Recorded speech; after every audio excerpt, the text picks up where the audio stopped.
যখন ধ্বংসের নির্দেশ এসে যায়, পতনের নির্দেশ এসে যায়, অথবা কোনো মুসলিম জাতির উত্থানের কমান্ড এসে যায়, তখন কি হয়? খাসেরা হুনালিকাল মুবতিলুন, বাতিলওয়ালারা, অসত্যপন্থীরা, মিথ্যাবাদীরা সেখানে সম্পূর্ণ লুজার হয়ে যায়, সর্বহারা হয়ে যায়, ধ্বংস হয়ে যায়। দিন যত যাবে দেখবেন শুধু আলেম ওলামারা ক্ষমতায় আসতেছে, টুপিওয়ালারা আসতেছে, দাড়িওয়ালারা আসতেছে, বোরকাওয়ালিরা আসতেছে, শুধু কোরআনওয়ালারা আসতেছে। টের পাননি? টের পাচ্ছেন না? আলামত দেখছেন না? হ্যাঁ, ডাকসু জাকসু টাকসু এগুলিতে কি নির্বাচন হয়েছে? নির্বাচন না, এটা আসমানি সাইক্লোন, প্রাণ প্রাণ আত্মার সাইক্লোন। যারা ভোট পেয়েছে তারাও কল্পনা করে নাই এইরকম ভূমিধস, এইরকম একেবারে মানে বিপক্ষকে সর্বহারা পার্টি বানিয়ে এইরকম আমরা বিজয়ী হব, তারাও কল্পনা করে নাই। এটা আল্লাহ করেন।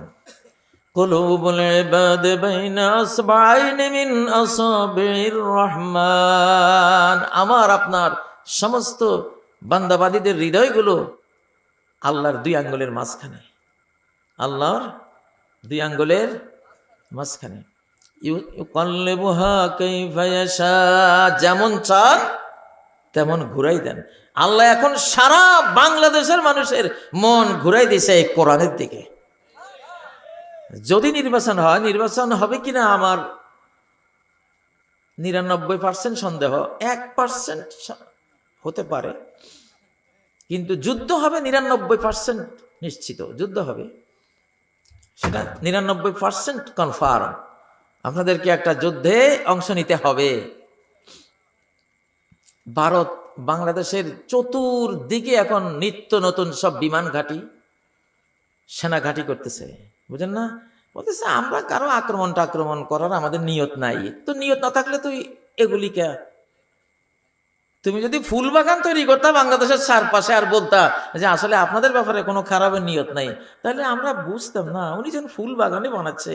আর ফুল বাগান তো হলো একটা গ্রান দেবে, সুবাস দেবে, তাই না? নিয়ত ভালো আছে। তুমি তো বানাচ্ছ ব্রহ্মস, তোমার রাফাল, তোমার আরো কি কি আছে, তেজস মেজস, এগুলি তুমি এখানে ঘাটে নির্মাণ করতেছো আর বলতেছো নিয়ত খারাপ না। ডাকাত যদি কারো বাড়িতে ঢুকে আর বলে আমাদের নিয়ত কিন্তু, এটা কেউ বিশ্বাস করবে? ধর বেটারে বেটা ডাকাত কোথাকার, তোর নিয়তের গোষ্ঠী কিলাই, তুই ডাকাত ঠিক নেবে ঠিক? হ্যাঁ, আমরা বুঝি, আমাদের কোরআন কিতাবের লেখা আছে একটা যুদ্ধ আমাদের উপরে তারা চাপাবে, তারা চাপিয়ে দিবে, আমরা যুদ্ধ করতে যাব না, কিন্তু বাধ্য হব যুদ্ধ করতে। কিন্তু সেই যুদ্ধে গোটা ভারত আমাদের হাতে ইনশাআল্লাহ। আকাশের মালিকে দেবে, কে দেবে? এখনকার পৃথিবীটা ডাইরেক্ট আল্লাহর হাতে।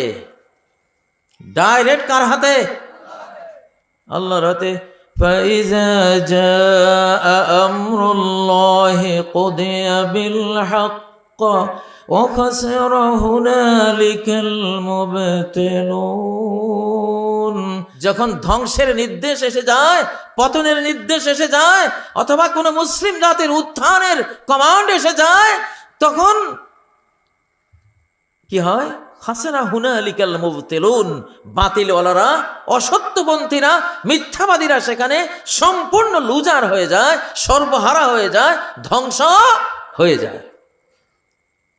এখন সেটা হবে। নূহ আলাইহিস সালামের পুরো জাতি ওনার বিরুদ্ধে। 950 বছর দাওয়াতি কাজ করার পরে যখন তারা আর হেদায়েত হবে না, তখন আল্লাহর নবী নূহ আলাইহিস সালাম একটা দোয়া করলেন, আল্লাহর পক্ষ থেকে সাজার নির্দেশ এসে গেল। মুষ্টিমেয় 60-70 জন নিয়েও তিনি জাহাজে চড়লেন, আর গোটা জাতি ডুবে মরে গেল। কে মারছে? নাকি নূহ আলাইহিস সালাম মারছে? আল্লাহ মেরেছে। ওই শক্তি তো নবী নূহ আলাইহিস সালামের ছিল না, ছিল না। তো পৃথিবী এখন শেষ জামানা, পৃথিবী এখন শেষ জামানা। এটা অলৌকিক শতাব্দী, অলৌকিক শতাব্দী। কেন অলৌকিক শতাব্দী? হযরত ইমাম মাহদী আলাইহিস সালাম আসবেন অলৌকিক ক্ষমতা নিয়ে। ওনাকে মারতে যাবে সিরিয়া থেকে 70,000 সৈন্যবাহিনীর এক বিশাল দল।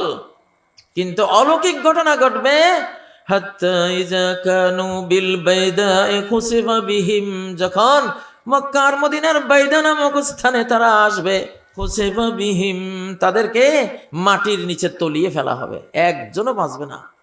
সৈন্যবাহিনী, শুধু একটা সাংবাদিক, আল্লাহ তাকে মারবেন না। কেন মারবে না? যাতে সে গিয়ে বলতে পারে এই 70,000-এর কি হাসর কিয়ামত হয়েছে।